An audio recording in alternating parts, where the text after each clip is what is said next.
Hey guys, it's Maddie and welcome back to my channel. Today we are going to do a video where I read influencers' favorite books.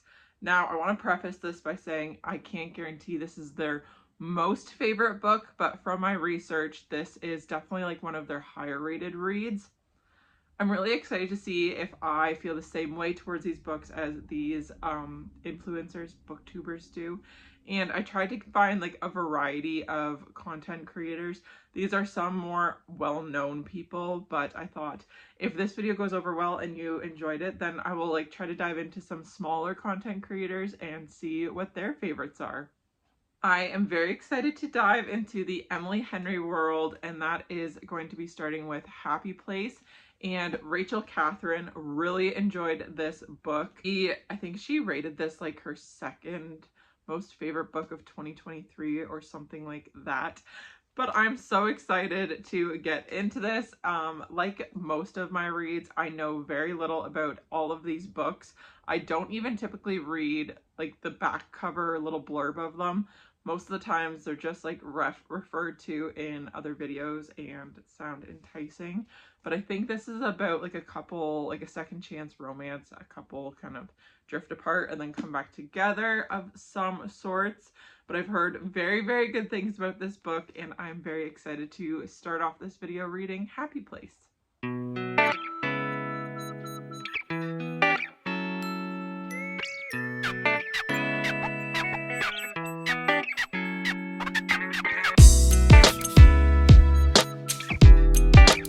But I think it's like her and her fiance broke up, but they have to keep up the facade that they're together during a summer drama. I am like a little over halfway through Happy Place, and this is one of the first books where I am equally enjoying both timelines, like the past timeline and the present timeline. It's never happened before. I always definitely prefer one over the other, but this one, and I also just don't see this book ending happily. Like, it's called Happy Place, but I don't think it's gonna have, losing you. I don't think it's gonna have a happy ending. I just don't see a way where it can. I could be wrong, and I really hope I'm wrong, but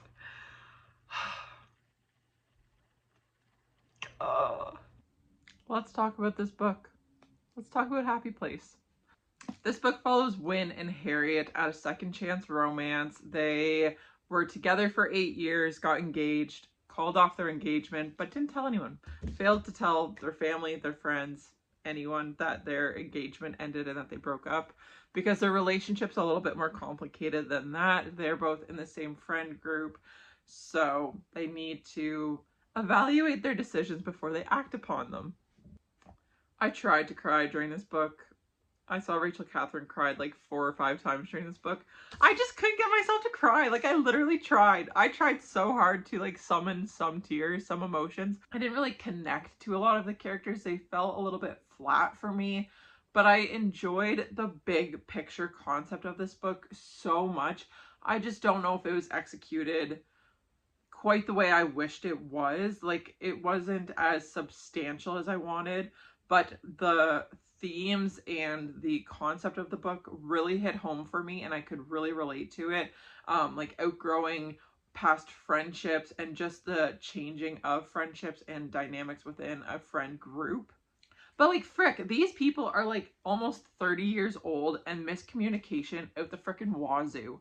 Like, have a conversation. You've been together for 8 years and you fail to talk about anything. Like, I get shit happens and like life happens, but when you're 30 and have been together for 8 years and you've been engaged, like, conversations need to take place. Like, this felt like very high school-esque.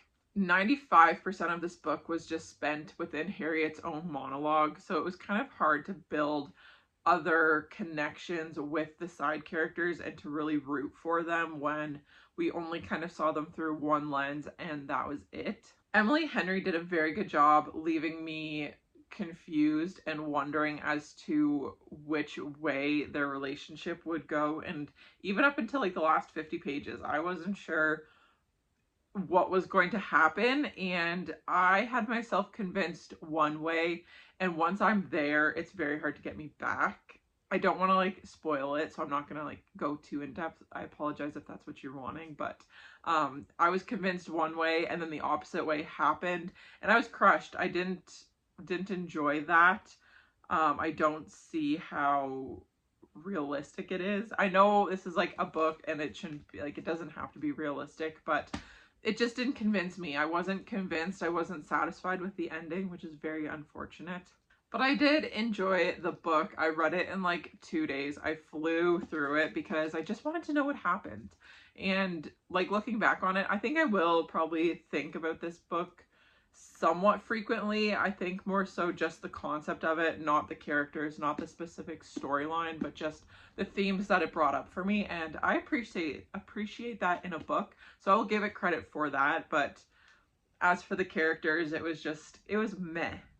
And that is why I'm so torn on what to rate this book, because the book itself was, like I said, meh, but I appreciate what it brought up in me and what it made me think about. So I think I'm going to settle on like a 3.75 because I enjoyed the book and I think I would reread it maybe at some point, no time soon, but I didn't love it, didn't love the characters, didn't necessarily love the storyline, found it to be a little bit immature considering they're in their 30s. But yeah, I did enjoy the book and I'm glad I read it, but let's move on to the next one. The next book is inspired by Destiney Sidwell, and that is Daisy Jones and the Six by Taylor Jenkins Reid. I read The Seven Husbands of Evelyn Hugo. That's the only other book of Taylor Jenkins Reid that I've read, so I'm very excited to get into this one. The Seven Husbands was a great read in my opinion. I loved it, so I'm hoping I will love this equally as much. I've just picked up Daisy Jones and the Six, and I'm about to start it. And I'm actually starting it for the second time. I had it signed out from my library, like 4 or 5 months ago, I want to say. But I think I only read the first page because none of this is sounding familiar whatsoever, except for maybe the first paragraph. So I'm excited to actually give this book a go and to get into it. I love like the 70s, I think this is set in, and like the music scene. I think it is so fascinating.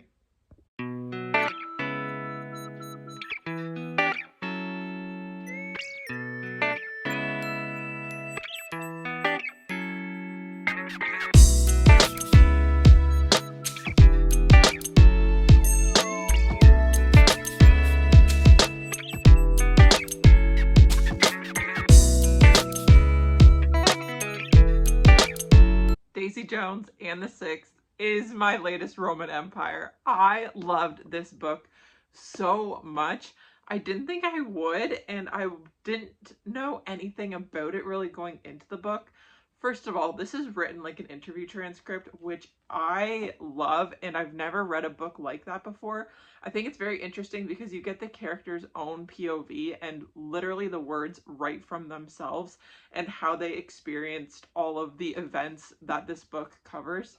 I loved everything about it, from like the drugs, the partying, the rock and roll, the music, the complex relationship and love that the characters share. I have never read anything like this, and it is so impactful. Like, I think you can get into a lot deeper meanings than just like a surface level little fun story about a rock and roll band. This book is 5 stars. This is my favorite read so far, and this is my new favorite book, I think. So this book is told as an interview style. So the characters are in the present day, but like kind of reliving the past moments and taking you from the very beginning of the band all the way until the fall of it. So you get to do the whole roller coaster, the highs and lows, and it is so interesting. Billy is a very complex character, and he faces a lot of hardships and trials and tribulations, and he is like he's kind of stuck in this spot where he sees a future with one woman, but then also sees a lot of possibilities and curiosity with this other woman, and trying to navigate that, having a literal like work wife and also like an at-home real wife. A lot of the other band members kind of struggle with Daisy Jones and Billy's egos and how important they think they are, and you like, I didn't really know who to side with. I could see how it would be frustrating and annoying, but then I also see, like, they are the front of the band, kind of, and, like, the face of it. But I loved this book so much. I highly recommend you read it. And there is also a TV series that I just started watching on Prime. And so far, I think I'm like halfway through the season. There is only one season, so halfway through the series. And I love it. I think they did such a great job recreating all of like the mental pictures I had in my head. And I just get more Daisy Jones, more Billy, more Camilla, more Karen. I freaking love Karen. She is a badass woman that knows exactly what she wants. This book has definitely impacted the way I listen to music now, and like looking for underlying messages and like the deeper meaning behind it, and just appreciating it a lot more, which I didn't expect to walk away from this book having. This is not a book that you get great closure on, honestly, and the ending was kind of like sad almost. Like, I didn't love the ending, but it was the ending this book deserved and that the characters needed, in my opinion. So I'm not upset about the ending. I'm just upset about the situations, honestly. It leaves you wondering a lot about like timing and the people you meet in your life and like the purpose they have. Anyways, let's head on to the next book. The final book that I'm reading for this video is Ninth House by Leigh Bardugo, and I am so excited to read this book. I actually got it from my public library and was able to get a hold of it very easily. Like, there was no wait. So anyways, we are going to be starting this book. From my understanding, it is set at Yale University, and there's like underground secret societies that are kind of like puppeteering the real world, and a lot to do with death and like ghosts and stuff. Don't really know much about it, but it is kind of a hefty book. This comes as a recommendation from Heather McLarry. She has talked about this book in quite a few videos, and when I think of her, I think of this book. So I hope it lives up to the hype I have in my head, but I honestly don't have I don't have a lot of expectations going into it because I don't know too much about it. So let's get started. I am that's the bottom. I am over halfway through this book. I think I have just under 200 pages left. And I love it. I know I said about Once Upon a Broken Heart, I was like waiting for something to happen and I didn't know where the book was going. The same is true for this book. I don't know where it's going, but so much happens along the way that I'm not waiting for like the final destination. I'm not waiting for something big to happen because it's keeping my interest the whole time, and I know it's like building up to something and it's fast paced. I'm still trying to understand the whole world behind it, and I'm really enjoying this. I love the back and forth between Alex's timeline with Darlington and versus like the present day when he's missing. The houses are very interesting. We don't get a whole lot of detail about them yet. This is only the first book, and I think it's a trilogy. The second one is Hellbent, but I don't think the third is out yet. But I'm going to keep reading, and I'm excited. I am really enjoying this.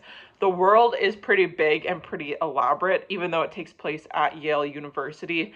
The society and like the political side of it is a bit to grasp my head around, but I'm getting the hang of it. This is like higher fantasy than I've read before, I think, from what I would consider at least. This book did not disappoint. I loved it. First of all, let's start off. I rate it a 4.5 star, which I wasn't exactly sure what to expect going into this book. So something I didn't figure out until much later, and I was kind of confused about, is like what Leith is essentially. So there's these 8 secret societies, the 8 old houses, and they're all like societies that are formed, like made up of students, and they all kind of have different purposes and goals, motivations, and morals, I guess. It's really not explained super thoroughly. I mean, at the back of the book, it kind of goes through what their roots are, I guess, for lack of a better term. But the Leith house, Leith is the 9th house, so like the overseeing government. They keep everyone in line and make sure things are being followed through and no one's doing stuff that they shouldn't be doing. And that is what Alex is a part of. She is the Dante of Leith. Just wanted to put that out there because I don't know if it was explained in this book or if I just missed it or if it was implied and it went over my head. But nonetheless, I was slightly confused what Leith was for like the first half of the book, but then I figured it out. And I wasn't exactly sure how much I would like this book because there's no romance in it at all, like zero romance whatsoever. And it seems like lately all of the books I've been reading have at least a subplot of romance, and I thought I'm never gonna read a book again that doesn't have romance that I'm gonna love and enjoy. But this proved me wrong. I love this book. It was so fast paced, I thought, and it was just, there was always something going on that was captivating me, and I was so interested to see how everything worked and to see where we were going to end up. So essentially, Darlington goes missing, and he is also a part of Leith. And then there's a girl named Tara who is murdered, and Alex is drawn to this murder in a weird way. Like, she feels kind of connected to it and wants to figure out what happened. She feels like there's more to it than just what she's being told. So she works with a couple of the other members of Leith to discover what actually happened. And there is a cop named Abel. What's his last name? Turner. So I just happened to turn to a page that his name was on. But Turner, he's a cop, and he is like in on some of like the magical elements of Yale. He doesn't know the full extent of it, but he knows enough to where he helps Leith with criminals and things like that. So she is not only trying to discover what happened to Tara, but she's also trying to find Darlington and what happened to him, because he disappeared on very suspicious grounds and literally no one knows where he is. And Alex can see ghosts, so she can also visit the underworld and hell, essentially. And that is what makes her so interesting and why people of Leith are drawn to her, because she is one of the very few people, or essentially the only person I think, who can see ghosts, and that makes her very, very useful. But anyways, I cannot wait to read the second book, Hellbent. I am very interested to see how this story continues, and I've heard that Hellbent picks up like right after this book, so it's recommended to read it shortly after you finish Ninth House, and you just get right into it, which I'm excited. And it's just, I love this book. It was pretty heavy. I didn't read it very quickly because I wanted to really absorb it all and have a good understanding of what I was reading. And so it took me a little bit longer to get through it, but I loved it. And I think if I do a reread, I'll get even more out of it. Anyways, that is it for this video. Thank you so much for watching, and I will see you guys in my next one. Bye!